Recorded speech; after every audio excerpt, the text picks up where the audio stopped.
Oh, dia bisa. Oh.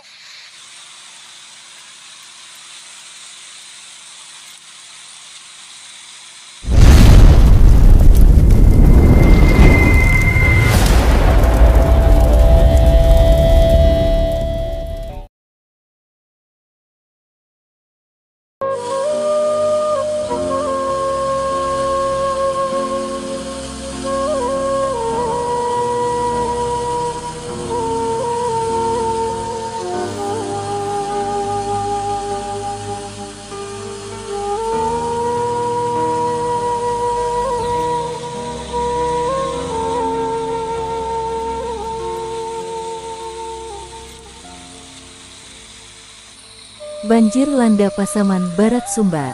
Rabu, tanggal 21 September tahun 2022.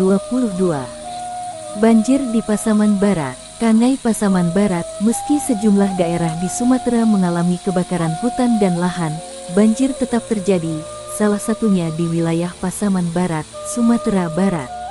Akibatnya, jalan-jalan utama di Kanai Pasaman Barat terendam air dan jalan utama banjir seperti sungai.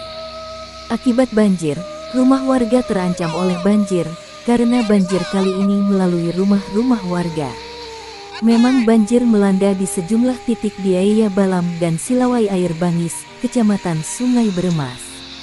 Namun hingga Rabu sore ini, air sudah susut, ucap Kepala Pelaksana BPBD Pasaman Barat Triwahluyo di Simpang 4. Menurut dia, luapan air itu membuat lalu lintas dari Air Balam menuju Air Bangis sempat terganggu akibat genangan air setinggi 60 cm sepanjang 700 meter.